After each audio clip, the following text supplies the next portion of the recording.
कोई लफ्ज़ जिहाद नहीं है, ये जिहाद ही है।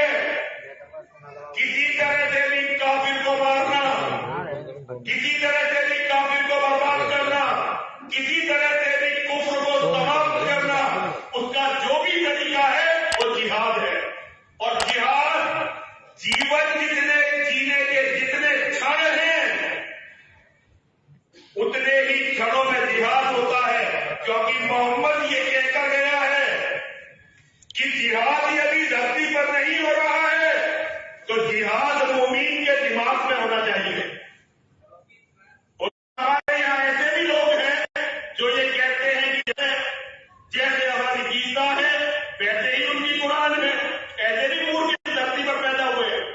इन लुटेरों की अपनी कोई ताकत नहीं है, इन लुटेरों का अपना कोई स्वाभिमान नहीं है।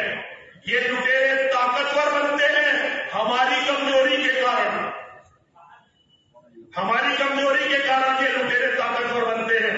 यदि हम इतने कमजोर ना हो तो इन लुटेरों की तो औकात ही नहीं थी कि कभी ये अरब से निकल भी पाते। लेकिन अरब से निकलने का रास्ता इसलिए मिला, सनातन धर्म के लोगों ने सनातन को मानना छोड़ दिया था। जिस दिन मक्का के अंदर मक्केश्वर महादेव के मंदिर में विध्वंस हुआ, उस दिन यदि कोई वास्तविक धर्मगुरु भारत में होता और वो भारत के क्षत्रियों से कहता कि जहां ये महापाप हुआ है जाओ, वहां के रहने वाले हर व्यक्ति को इसके लिए दंडित करो, केवल उन्हें नहीं जिन्होंने ये पाप किया है, बल्कि दंड उन्हें भी मिलना चाहिए जो इस पाप को होते हुए देखते रहे। जाओ और इस पाप को करने वालों को दंडित करो। और उस दिन हमारे घोड़े पाटलिपुत्र से चलते, हमारे घोड़े राजस्थान से चलते, हमारे घोड़े हमारी वाराणसी से चलते, अयोध्या से चलते, और ये घोड़े क्षत्रियों के साथ यदि अरब की भूमि पर पहुंचते और हमारी माताओं के मंदिर को खंडित करने वालों को उस दिन दंड दिया गया होता तो आज हमें ये सम्मेलन करने की जरूरत न पड़ती और ना ही नरसिंहानंद को अपना जीवन छोड़कर इन भिखारी के जीवन में आना पड़ता। आज भी यदि आप जीवित रहना चाहते हैं, आज भी यदि आप बचना चाहते हैं, तो आपको लड़ने के लिए खड़ा होना पड़ेगा। जिसके अंदर की लड़ने की ज्वाला बुझ जाती है, जिसके अंदर लड़ने का मान खत्म हो जाता है, वो धरती पर केवल बोझ मात्र रह जाता है, मानवता के किसी भी कार्य का वो नहीं रहता है। आपने अभी देखा होगा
इसकी जांच करने के लिए मैं जम्मू कश्मीर गया और मुझे पता चला 100 से ज्यादा ऐसे कांड हुए जहां इन्होंने हिंदुओं को मारकर पकाकर खाया।